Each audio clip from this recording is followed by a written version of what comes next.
नमस्कार। Course of discourse में मैं पुष्पेंद्र कुमार आपका एक बार फिर से स्वागत करता हूं। बीजेपी की सरकार ने असंगठित अर्थव्यवस्था पर आक्रमण किया है और आपको गुलाम बनाने की कोशिश की जा रही है।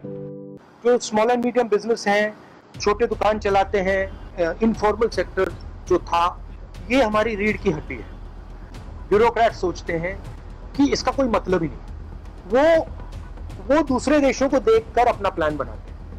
उस प्रकार से काम नहीं हो सकता। हमें सबसे पहले यह पहचानना है कि हम हैं क्या और यहां क्या चलता है। तो ये रीढ़ की हड्डी जो इन्होंने तोड़ी है, इसका रिजल्ट अगले 2, 3, 4 साल में आएगा। विलक्षणता के 3 कारक हो सकते हैं: परिवेश, परिस्थिति और अनुभव। हालांकि मेरी इस टिप्पणी का श्री राहुल गांधी के साथ कोई विशेष लेना देना नहीं है, लेकिन बीते दिनों उन्होंने एक रोचक ट्वीट किया है जिसमें उन्होंने कहा कि the ease of driving business out of India, 7 global brands, 9 factories, 649 dealerships, 84,000 jobs. Modi ji, hate in India and make in India cannot coexist. Time to focus on India's devastating unemployment crisis instead. यानी वे कह रहे हैं कि मोदी जी, घृणा से भरे भारत में कारोबार का माहौल नहीं हो सकता और वक्त आ गया है कि बेरोजगारी के संकट पर ध्यान दिया जाए। लेकिन लगता है कि युवा Rahul Gandhi car manufacturing companies और व्हीकल मार्केट फैक्टर्स में हो रहे स्ट्रक्चरल चेंजेस से संभवतः अनजान है। फ्यूल इमिशन स्टैंडर्ड्स पर सुप्रीम कोर्ट के पुराने निर्णय और फिर मोदी सरकार द्वारा भारत स्टेज 4 ईंधन से लीप फ्रॉग करके सीधे भारत स्टेज 6 वाले ईंधन और वाहनों के उपयोग को साल 2026 की जगह 1 अप्रैल 2020 में ही लागू कर देने के साहसिक फैसले से रिफाइनरीज ही नहीं, वाहन बाजार विशेषकर डीजल कार मैन्युफैक्चरर्स के लिए मुश्किलें बढ़ गई। टाटा और महिंद्रा, मारुति जैसी कंपनियों ने इंजन, तकनीक, सुविधा, सुरक्षा और कीमत के मानकों पर विदेशी ब्रांड के निर्माताओं को कड़ी टक्कर दी। फिर हुआ यह कि भारतीय उपभोक्ताओं ने तुलनात्मक रूप से कम कीमत पर उपलब्ध लगभग समान या प्रतिस्पर्धी सुविधाओं वाले भारतीय कार और बाइक्स ब्रांड्स पर विचार करना या उन्हें चुनना आरंभ कर दिया, जिससे ऑटोमोबाइल मार्केट का डायनामिक्स बदलने लगा। हार्ले डेविडसन की कहानी तो यह है कि क्या बुजुर्ग, क्या युवा भारत के बाइक प्रेमियों में वह रॉयल एनफील्ड का क्रेज कम नहीं कर पाए और पहले से स्थापित भारतीय बाइक कंपनियों ने हार्ले डेविडसन जैसे फील, लुक और पावर समेत सेल्स एंड सर्विस इंफ्रास्ट्रक्चर में खासा इन्वेस्टमेंट करके अब न केवल अपना बाजार बचाया बल्कि बढ़ाया भी। फोर्ड के कार्स और एसयूवीज की लोकप्रियता अब भी है, लेकिन मारुति को मात दे पाना यही उनकी विफलता की कहानी है। लेकिन राहुल गांधी को लगता है कि यह सब तथाकथित हेट इन इंडिया का प्रभाव है। यह मैं नहीं कह रहा हूं कि राहुल गांधी विदेशी कार ब्रांड्स के एम्बेसडर हैं, लेकिन तथ्य यही है कि यह नए भारत और उसके उद्यमिता की ऊर्जा, विशिष्टता और उम्मीद है, जिसमें स्थानीय उद्योगों के विकास के लिए अवसर छिपे हैं। भारत में विदेशी कार ब्रांडों के सिमटते कामकाज पर चिंतित राहुल गांधी अपनी यूपीए सरकार के दिनों में रिटेल सेक्टर में विदेशी कंपनियों के निवेश और भागीदारी के समर्थक थे। तब भाजपा विरोधी थी, लेकिन मोदी सरकार ने रिटेल सेक्टर को इन निवेश की सीमा, इंफ्रास्ट्रक्चरल इन्वेस्टमेंट से लेकर भारतीय उत्पादकों से न्यूनतम खरीद जैसे कुछ शर्तों के साथ सिंगल और मल्टी ब्रांड विदेशी रिटेल कंपनियों को आमंत्रित किया। अब दूसरे कार्यकाल में मोदी सरकार जो कर रही है वह ई कॉमर्स या कहें कि ऑनलाइन रिटेल बिजनेस का लैंडस्केप बदलने जा रहा है, जिसको लेकर वॉलमार्ट, फ्लिपकार्ट और अमेजॉन जैसी विदेशी ब्रांड्स चिंतित हैं। तो क्या राहुल गांधी को वॉलमार्ट और अमेजन की तरफदारी में उनके कारोबार को बचाने के लिए उन कार कंपनियों की तरह कोई ट्वीट नहीं करना चाहिए? पहले जरा इन शीर्षकों को देखिए।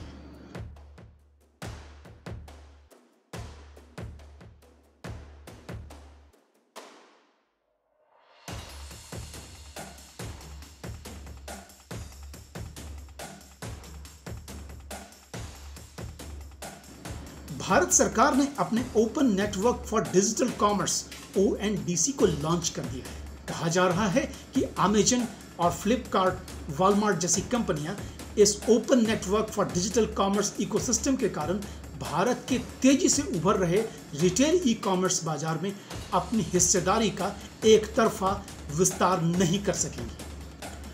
अमेजॉन और वॉलमार्ट जैसी बेहद आक्रामक और ताकतवर कंपनियों को लेकर शहरों कस्बों में फैले करोड़ों खुदरा कारोबारियों की यह आम शिकायत थी कि वे मैन्युफैक्चरर से सीधे खरीद, चुने हुए विक्रेताओं और वितरकों के सप्लाई चेन नेटवर्क का एल्गोरिदम जैसे टेक्निकल डिजिटल इंटेलिजेंस के जरिए भेदभावपूर्ण इस्तेमाल करते हैं। कम कीमत, आकर्षक छूट और विशाल प्रोडक्ट रेंज के दम पर वे परंपरागत रिटेल कारोबार के लिए एक चुनौती बन गए हैं।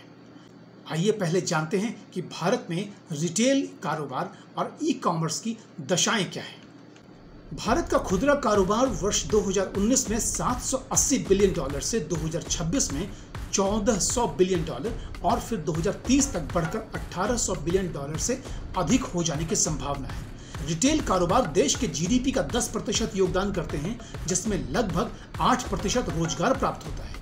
गली मोहल्लों की किराना दुकानें उपभोक्ता सामग्रियों के बाजार में 75 से 78% की भागीदारी रखते हैं, जिनके पास अपना एक मजबूत ग्राहक तंत्र है और अब वे होम डिलीवरी और ऑर्डर ऑन फोन या व्हाट्सएप जैसे साधारण डिजिटल प्रयोग अपना रहे हैं। लेकिन वॉलमार्ट या अमेजन जैसे ऑनलाइन ई कॉमर्स जैसी ताकत और प्रोडक्ट रेंज के साथ ऑफर पेश करना उनके लिए असंभव है। भारत में 64% परिवारों तक इंटरनेट की पहुंच है, जो रिटेल ई कॉमर्स की आधारशिला है, लेकिन उनमें से लगभग 25% लोग ही अभी ऑनलाइन ई कॉमर्स में आवश्यक और अन्य प्रकार की जरूरतों के लिए खरीदारी करते हैं। मेट्रो शहरों के बाद अब टियर 3 और टियर 4 वाले शहरों कस्बों में लाइफस्टाइल प्रोडक्ट्स की ऑनलाइन भी खरीदारी हो रही है, जिसमें कपड़े, जूते, प्रसाधन के सामान आदि शामिल हैं। छोटे शहरों कस्बों के युवाओं तक जैसे जैसे इंटरनेट का विस्तार हो रहा है और उम्मीद है कि 2026 तक 110 करोड़ इंटरनेट यूजर्स होंगे, जिसमें से कम 1/3 उपभोक्ता सक्रिय रूप से ऑनलाइन खरीदारी कर रहे होंगे, तब ई कॉमर्स का आकार $200 बिलियन का हो सकता है। भारत में ई कॉमर्स रिटेल की हिस्सेदारी कुल रिटेल बिजनेस में लगभग 5 से 6% ही है। रिटेल सेक्टर एक नए दौर में प्रवेश कर चुका है, जिसे रिटेल 4.0 कहा गया है। इसमें ऑफलाइन या ऑनलाइन नहीं, बल्कि O+O ऑनलाइन एंड ऑफलाइन का दौर आ रहा है, जिसमें परंपरागत और ऑनलाइन रिटेल चैनल्स एक ही डिजिटल इकोसिस्टम में एक सूत्रित होंगे। यानी अगले 10 सालों से भी कम समय में high retail industrial growth, 12 million new job opportunities, $125 billion मूल्य के इंडियन कंज्यूमर गुड्स के निर्यात की संभावनाएं जन्म लेने वाली है। इधर multi brand e commerce retail कंपनियां जैसे वॉलमार्ट और अमेजॉन ने भारत में लगभग $25 बिलियन का निवेश किया है और वे ऑनलाइन रिटेल कारोबार में अकेले 80% की भागीदारी रखते हैं। सरकारी दस्तावेजों से इस बात की पुष्टि हुई है कि उन्होंने ऑनलाइन मार्केट में दूसरे प्रतिस्पर्धियों की डिजिटल एक्सेस यानी पहुंच को बाधित किया है। ONDC 30 मिलियन विक्रेताओं को और 10 मिलियन कारोबारियों को एक मंच पर ला देने का एक नया आंदोलन है। ONDC इस पूरे परिदृश्य में उत्प्रेरक यानी कैटलिस्ट और समावेशी यानी इंक्लूसिवनेस जैसा कुछ बड़ा करने जा रहा है।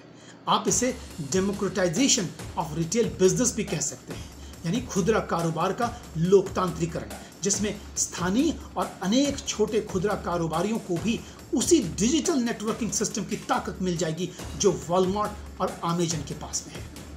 ONDC प्लेटफॉर्म सेंट्रलिटी यानी प्लेटफॉर्म केंद्रित खरीद और बिक्री के मॉडल की जगह मुक्त व्यापार प्लेटफॉर्म की अवधारणा है, जो ओपन सोर्स मेथोडोलॉजी पर आधारित ओपन स्पेसिफिकेशन और ओपन नेटवर्क प्रोटोकॉल से संचालित होगा, जिसमें खरीदार किसी भी उत्पाद को अलग अलग price range, quality range, delivery offers और अलग अलग विक्रेताओं के प्लेटफॉर्म पर एक साथ फिल्टर या एक्सेस कर सकेगा।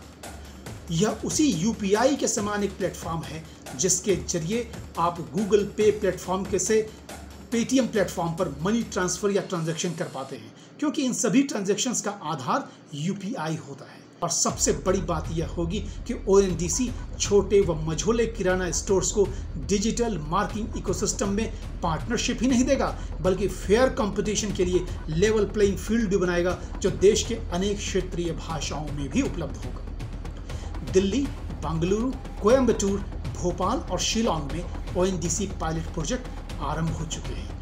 अगले 6 माह में ONDC का देश के 100 शहरों में विस्तार हो जाएगा। जाहिर है दिग्गज ई-कॉमर्स कंपनियां खुलकर ना सही, लेकिन ONDC से सहमी हुई हैं, क्योंकि उन्होंने customer behaviour data, market research and dynamics में भारी तकनीकी निवेश किया हुआ है। और इस डिजिटल बाजार में अब स्थानीय छोटे खुदरा कारोबारी भी उन्हीं के समान उन सभी उत्पादों में उनके साथ प्रतिस्पर्धा कर सकेंगे। यह एक महत्वपूर्ण और क्रांतिकारी कदम साबित हो सकता है, क्योंकि अभी तक विश्व में कहीं भी ओपन सोर्स रिटेल के स्टैंडर्ड्स और प्रोटोकॉल्स बनाए नहीं गए हैं। सोचिए कि ONDC यदि सफल हो जाता है तो क्या होगा। एक, दुनिया के अन्य देश इस भारतीय प्रयोग और प्रोटोकॉल्स के आधार पर अपने रिटेल का मानकीकरण करेंगे, जो अपने आप में एक डिजिटल अपॉर्चुनिटी है। 2, भारत के खुदरा कारोबारी अपने कारोबार को बनाए रखने में और बढ़ाने में सफल हो सकेंगे। तीसरा, $बिलियन रिटेल ट्रेडिंग कंपनियों का भारत के ऑनलाइन रिटेल बिजनेस पर एकाधिकार नामुमकिन हो जाएगा। चौथा, आत्मनिर्भर Bharat, make in India, manufacture in India जैसे अभियानों को गतिशीलता मिलेगी। 5, लॉजिस्टिक्स, पैकेजिंग जैसे क्षेत्रों का बाजार और व्यापक होगा। 6, भारतीय बाजार से अर्जित लाभ को भारतीय अर्थव्यवस्था के चक्र में ही, इंडियन इकोनॉमिक साइकिल में ही बनाए रखने में मदद मिलेगी, क्योंकि ये विदेशी कंपनियां भारत के लाभ को अपने पैतृक देश में या मूल देश में ले जाने में सफल नहीं हो पाएंगे। और 6, कारोबार की लागत और सुगमता यानी ease of cost and doing business को यह कम कर सकेगा। तो ग्लोबल कार ब्रांड्स को छोड़िए, ग्लोबल रिटेल चेन्स को नियंत्रित करने और भारतीय परंपरागत रिटेल कारोबार को तकनीकी पहुंच और बराबरी देने के इस रखी जा रही नींव और क्रांति पर राहुल गांधी की क्या राय है। उन्हें बताना चाहिए कि वे इससे बेहतर क्या प्रस्ताव कर सकते हैं। मुझे संदेह नहीं है कि वे इस तथ्य से क्या निष्कर्ष निकाल पाएंगे कि वैश्विक अनिश्चितता और US में इंटरेस्ट रेट्स बढ़ने के कारण जहां एक ओर foreign portfolio investors FII Bharat में अपने निवेश को रिकॉन्फिगरेट या कहें कि कम कर रहे हैं, तो दूसरी ओर भारत के छोटे निवेशकों और घरेलू संस्थागत निवेशकों ने लिस्टेड कंपनीज में इन FIIs के 20% के निवेश की तुलना में अब 23.34% निवेश के साथ अपनी बढ़त बना ली है।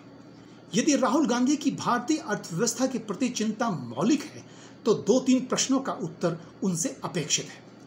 क्या वे बता सकेंगे कि यूपीए के 6 सालों में 2008 से 2014 के बीच सरकारी बैंकों के द्वारा बीते 60 सालों में दिए गए कुल बैंक लोन के 2 गुने से अधिक का ऋण उद्योगों को किस मानदंड पर कैसे दिया गया, जबकि यह वैश्विक आर्थिक मंदी का दौर था। यूपीए सरकार के इन 6 सालों में ऋण बांटो परियोजना के लाखों करोड़ रुपए नॉन परफॉर्मिंग एसेट्स NPA हो गए। बैंकों को और उनमें जमा आम लोगों के बचत और निवेश को जोखिम में डाला गया। यह सच संभवतः राहुल गांधी जानते हों कि एयर इंडिया बोर्ड द्वारा सुझाए गए महज 10 विमानों की जगह 111 विमान खरीदने का ऑर्डर अमेरिकी कंपनी बोइंग को क्या इस सौदेबाजी के तहत दिया गया, जिसमें अमेरिकी सरकार या कांग्रेस द्वारा कहें कि न्यूक्लियर रेगुलेटरी कमीशन से भारत को छूट मिली थी। एयर इंडिया के अर्थशास्त्र और विनिवेश पर राहुल गांधी को अपने ही पुराने साथी और सहयोगी के सवालों पर जवाब देना चाहिए। जो एयर इंडिया 15 करोड़ की प्रॉफिट बनाती है और जो इंडियन एयरलाइंस 50 करोड़ की प्रॉफिट बनाती है, 55,000 करोड़ का डेट बर्डन लिया जाता है, 111 एयरक्राफ्ट खरीदी जाती हैं कि उस 111 एयरक्राफ्ट में से 15-20 777-300ER जो जरूरत है उससे ज्यादा खरीदी जाती है ये क्यों? और 5 एयरक्राफ्ट B300-200EK ये 13-14 में बेची जाती है। ये और कर दिया। 111 एयरक्राफ्ट आप खरीदें 55,000 करोड़ का, जिस कंपनी का डेट टू इक्विटी रेशियो और इंडस्ट्री में देखा जाता है कि लेवरेज एक सीमा से ज्यादा नहीं लिया जाता किसी कंपनी में, तो देखो कंपनी डूबेगी। मैं प्योर इकोनॉमिक्स की बात करूंगा। राहुल गांधी रोजगार सृजन को लेकर चिंतित हैं। निश्चित तौर पर यह एक बहुत बड़ी समस्या है, लेकिन हमें राहुल गांधी से यह जानने की अपेक्षा है कि देश में सभी के लिए सरकारी या निजी क्षेत्र में रोजगार सृजित करने का तरीका क्या हो सकता है और हम ऐसा क्यों नहीं कर पाए हैं। शिक्षा और रोजगार का सीधा संबंध है, इसीलिए उदाहरण यहीं से लेते हैं। देश के 10 लाख से अधिक सरकारी स्कूलों में कुल 62 लाख शिक्षकों की आवश्यकता है और उनमें से लगभग 10.5 लाख पद खाली है। इसमें से बिहार में 2.25 लाख, उत्तर प्रदेश में 2.25 लाख, मध्य प्रदेश में 90,000 शिक्षकों के पद खाली है। क्यों नहीं हो पाती है इन पर भर्तियां? राहुल जी, आपके संसदीय क्षेत्र रहे अमेठी के किसी सरकारी प्राथमिक विद्यालय के शिक्षक के सापेक्ष उसी अमेठी के सबसे प्रतिष्ठित किसी निजी प्राथमिक स्कूल के शिक्षक के वेतन और पेंशन में कितना अंतर हो सकता है, आपने कभी पता किया है? वैसे आपको लगता क्या है कि निजी और सरकारी स्कूलों की सुविधाओं और शिक्षकों के औसत वेतन और पेंशन में भारी अंतर का प्रभाव शिक्षा की गुणवत्ता और शिक्षकों की कमी में दिखाई दे सकता है? आप कह सकते हैं कि उत्तर प्रदेश में कांग्रेस का शासन नहीं है, पंजाब में तो अभी ही आपकी सरकार गई है। 2017 में कांग्रेस ने सभी युवतियों को फ्री हायर एजुकेशन का वायदा किया, जो पूरा ही नहीं किया गया। और अभी 2022 में मुख्यमंत्री रहे चन्नी साहब ने युवतियों तो क्या, सभी के लिए फ्री हायर एजुकेशन का वायदा किया। आदर्श स्थिति और संवैधानिक अपेक्षा तो यही है कि शिक्षा मुफ्त हो, लेकिन कैसे करेंगे? अमृतसर स्थित गुरु नानक देव यूनिवर्सिटी ने 600 करोड़ रुपयों की मांग की, राज्य सरकार ने दिए 60 करोड़ रुपए। नेहरू जी ने IIT बनाए, लेकिन रिपोर्ट बताती है कि देश के 80% इंजीनियर जॉब प्राप्त करने लायक क्वालिफिकेशन ही नहीं रखते। देश के सभी इंजीनियरिंग कॉलेज IIT जैसी गुणवत्ता के होने चाहिए थे या नहीं? तो उनको IIT जैसा बनाया क्यों नहीं जा सकता? राजनीति की समस्या यह है कि वह एम्प्लॉयमेंट यानी रोजगार को सरकारी नौकरी समझाती है और एम्प्लॉयमेंट व एम्प्लॉयबिलिटी में अंतर नहीं समझती। राहुल जी, उदाहरण आपके घर का ही दूंगा। कांग्रेस में राहुल गांधी के लिए परमानेंट एम्प्लॉयमेंट है, लेकिन उनके नेतृत्व और समझ का राजनीतिक व चुनावी परिणाम साबित करता है कि वे कांग्रेस नाम की पॉलिटिकल इंडस्ट्री के लिए एम्प्लॉयबल नहीं है। राहुल जी जानते हैं कि बढ़ते तकनीकी अनुप्रयोगों पर आधारित उत्पादन और उत्पादकता वाले विश्व में निवेश और रोजगार की शर्तें किस प्रकार अलग है, लेकिन सियासत जो है, लगता है कि राहुल गांधी को मात्र विदेशी कार कंपनियों की ही चिंता नहीं है। वे अभी नेपाल की एक पत्रकार के विवाह में शामिल हुए हैं, जिन्होंने एक बार भारत के इलाकों को नेपाल के नक्शे में दिखाने का समर्थन किया था और जिनके इंडस्ट्रियलिस्ट पति नेपाल और म्यांमार में चीन के लॉबिस्ट बताए जाते हैं। लेकिन यह सच है कि अर्थव्यवस्था की समस्याएं जटिल हैं, लेकिन अर्थव्यवस्था को लेकर प्रोपेगेंडा फैलाने से आपकी साख नहीं बढ़ सकती। समाधान और ठोस विकल्प सुझाने हों। एक मशविरा लेते जाइए। पॉलिटिक्स ऑफ इकोनॉमी और इकोनॉमी ऑफ पॉलिटिक्स में फर्क होता है। कोर्स ऑफ डिस्कोर्स देखने के लिए आप सबों का हृदय से आभार। कोर्स ऑफ डिस्कोर्स को लाइक, सब्सक्राइब और शेयर कीजिए। फिर मिलेंगे किसी नए विषय और प्रकरण के साथ। तब तक के लिए शुभकामनाएं। वंदे मातरम। जय हिंद।